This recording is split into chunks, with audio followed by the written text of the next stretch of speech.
Okay, so we're finally done with President Hoover, and we can move on to one of the most loved presidents in American history, Franklin Delano Roosevelt, FDR, and his attempted plan at pulling the United States out of the Great Depression. Now, will it work? We'll talk about that in the end. That's really sort of a matter of opinion, but he's definitely going to give it a lot more effort than President Hoover ever did.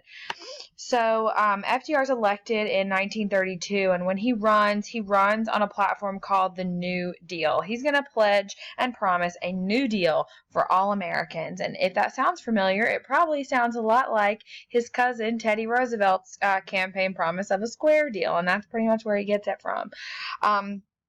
Now, FDR was really, really loved by the people. He pushed for a lot of things that average people wanted. He wanted the repeal of prohibition. He wanted to help the unemployed. But he still didn't want to spend too much money. Now, that's sort of hilarious because as you will see as this goes on, a lot of what he does is going to require an increase in government spending. But he is supported across party lines. Both Republicans and Democrats really like FDR. He is a Democrat, however. And when he wins election in 1932, Congress also becomes largely Democratic. So just like Warren Harding and Calvin Coolidge had Congress on their side and didn't have very much difficulties getting bills and stuff and measures passed through Congress, FDR won't either. But like I said, he's going to be very loved by the people, even the press. For an example, FDR had polio as a child, and it crippled him. So he was disabled, and he was in a wheelchair. He couldn't walk or really stand on his own. But that's something that the American people never knew. And that's because the press agreed to keep this secret for them. They literally never photographed him in his wheelchair. I think there are only like one or two photographs of him in his wheelchair. They would always photograph him as you see here, seated at a desk. If you ever see him standing, he's usually touching or holding on to something, because they didn't want people to be distracted by a physical weakness and think that that meant that he was going to be a weak leader. And in reality, he wasn't. He was a very strong leader. So when he gets into office and he starts forming his cabinet, he wants a very diverse group of men and women, a strong leadership team that we end up nicknaming the Brain Trust because it was really some of the most intelligent people at the time. He's even going to nominate 2 Republicans to be on his cabinet. So kind of hard to imagine Trump having 2 Democrats on his cabinet or Obama having 2 Republicans on his cabinet. But this just shows how sort of bipartisan of a figure FDR really was. He's even going to appoint the first female cabinet member, Frances Perkins. You see her standing behind him there with the rest of the cabinet. Frances Perkins will be the Secretary of Labor. Not a small cabinet position. This isn't something that he just sort of gave to say that he had a woman on his cabinet. Being the Secretary of Labor during an economic crisis and then unemployment skyrocketing, that's a really big deal. On top of that, he took a lot of influence from his wife, Eleanor Roosevelt, who you see there on the slide. She's probably one of the most beloved and celebrated first ladies that we have in American history because she's also probably the most involved first lady that we have in American history. She was very involved in FDR's presidency and in shaping his legacy as well, and she will have a long political career even after FDR's death. She'll be fighting for civil rights and women's rights well into the 20th century, which is incredible. So when FDR gets into office, he really sets the deadline of his first 100 days. He says, I'm going to get all these things done in our first 100 days so that we can start working on real progress. So today, when you start seeing a new president and you start seeing their presidency measured in their first 100 days, that precedent comes from FDR. So everything he does is going to be part of relief, recovery, or reform, his 3 R's. Everything will either be to relieve people who have been struggling, recover, get us back on track, or reform, make sure this doesn't ever happen again. Some of these programs will be more than one of those are. Some will be all 3. But everything is at least one. And he's also going to keep a very open relationship with the American people. He will get on to the radio several times a quarter, every few weeks, and he will hold something called his fireside chats. It's what you see a picture of him talking on the radio right there. That's his fireside chat. So American people would sort of sit in their living room by the fire and listen to FDR talk, and it would basically be like an update. This is what's going on. This is where we're at. This is what I'm trying to work on in the coming days. And it really reassured people and made them feel like not only did they choose the right person, but that the person that they chose is really trying and working hard on an actual solution. So the first thing that FDR does in his 100 days when he gets into office is pass an emergency banking bill, creating a bank holiday, closing down all the banks. Now, why might he want to close down all the banks? He really wants to basically put everything on pause as far as all these bank failures go. He wants to give us some time to figure things out. So that's really his first action. So he's sort of setting the standard already that everything is going to be targeting the economy in one way or another. So now what I'm about to get into are the series of programs that FDR puts in place as part of the New Deal. They are all going to be with acronyms, so it's going to sound like a lot of letters, a lot of alphabet soup, and it might get kind of confusing. So feel free to pause the video, rewind and stuff if you need to hear me repeat something. So the first program is the FDIC, the Federal Deposit Insurance Corp. So the FDIC is still around today, and if you've heard of it, it's probably because you've seen stickers on the windows at the banks. If you drive through at the bank and you see the sticker on the window that says this bank is insured by the FDIC, what that does is it insures your bank account. It insures your bank deposits up to a certain amount.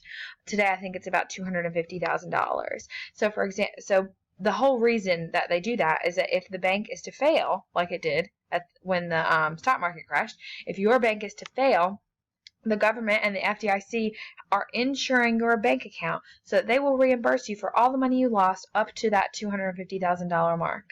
So me, I got way less than $250,000 in my bank account, which means that all of my money would be returned to me. Now, the wealthiest of the world, Bill Gates, Jay-Z, Warren Buffett, these guys, they will not have all of their money reimbursed to them because the government couldn't physically do that, which is why you might hear a lot of wealthy people talk about having their money in multiple banks. The next program is going to be the SEC, the Securities and Exchange Commission, also still around today. The SEC investigates the stock market and is regulating the stock market, trying to make sure that we don't see any more over speculation or illegal practices in the stock market. These are the guys who put Jordan Belfort from Wolf of Wall Street in jail. These are the guys who put Martha Stewart in jail for insider trading. So the SEC, they investigate the stock market. The next program is the AAA, the AAA, which stands for the Agricultural Adjustment Act. The Agricultural Adjustment Act, as I'm sure you can imagine, targets to help farmers. This is an end to overproduction. We're going to cap production of crops, and we're also going to raise crop prices. So we're going to be increasing farmers' profit margin by both ways. We're going to be cutting their costs by capping production, and we're going to be increasing their income by raising prices. Next is the TVA, which stands for the Tennessee Valley Authority. The Tennessee Valley Authority built dams all along the Tennessee Valley. Now, why is that a New Deal program? Well, if you remember when we were talking about the Hoover Dam, I told you that that dam provided hydroelectric power and water to people all over the Southwest, and that's the whole purpose of a dam. So we've actually got a lot of people who live in sort of the southern part of the Appalachians and the Tennessee Valley, rural North, South Carolina, Georgia, Virginia, and Tennessee, who actually still by this time don't have running power and water. My grandmother was one of them, and so the TVA would go in, they would build these dams to provide running water and power to a lot of these much more rural communities, and a lot of places in those areas still are getting their power and water from dams built by the TVA back in the 1930s, which is pretty cool. Next is the CCC, the Civilian Conservation Corps. This is pretty much basically a jobs program, very diverse and inclusive, with no racial or gender bias. Anyone could sign up to be part of the CCC if they needed help finding a job. Next is the NRA, sometimes called the NIRA, so that we don't get it confused with the National Rifle Association. So this NRA, the New Deal NRA, is the National Recovery Administration, or the National Industrial Recovery Administration, meant to target our industries. It's essentially industrial reform, trying to make sure our industries are running more efficiently for the American people and for their employees. And then lastly, we've got the PWA, the Public Works Administration. This is going to be new construction jobs. And this is a double, this is sort of like two birds, one stone here. With this one program, we get two great things out of it. Number one, we get those new construction jobs, but we're also going to get the things they're constructing. We're going to get new roads, bridges, things like that are going to be built and financed by the PWA, which is going to be awesome.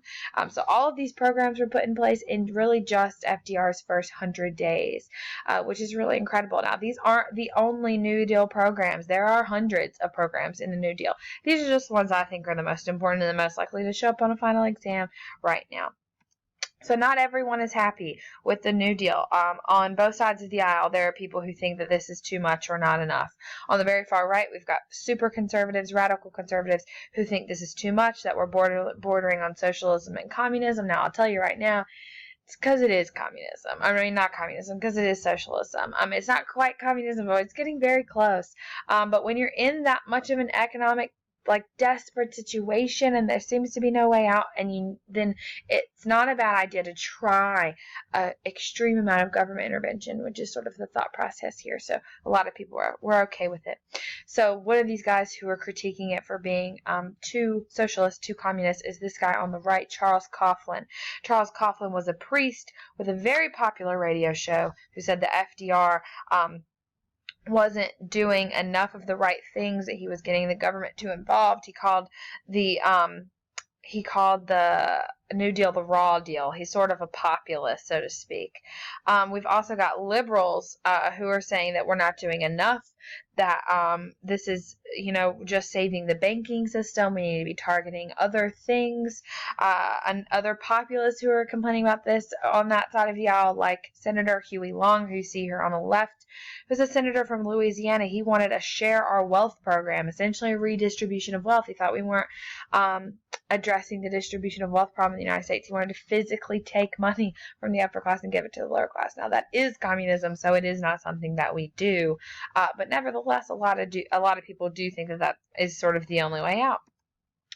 So even though there are critics, overwhelmingly people are loving FDR. So he's easily reelected in 1936. In fact, FDR is going to be reelected 3 times. He'll be elected to a total of 4 terms, holding a record for our U.S. president. So when he gets into his second term, he starts the second New Deal, which is focusing more on the elderly, poor, and unemployed. So those programs will target those groups, like the WPA, which you see here. Now, don't get that confused with the PWA, which we talked about a second ago. The WPA stands for the Works Progress Administration, which is a $5 billion jobs program, the largest jobs program we've really ever seen. We're also going to pass the SSA, the Social Security Act.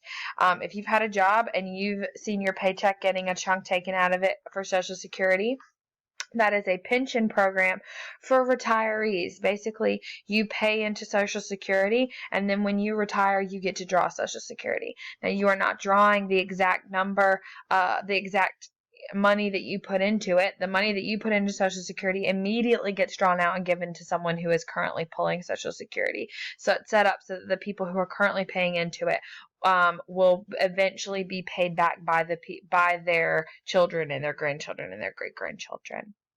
Now, unfortunately, the Social Security Act only applies to people with a paycheck that is regulated by the government. It doesn't apply to, for example, farm workers or domestic workers. So there's still some gaps and some problems with that bill.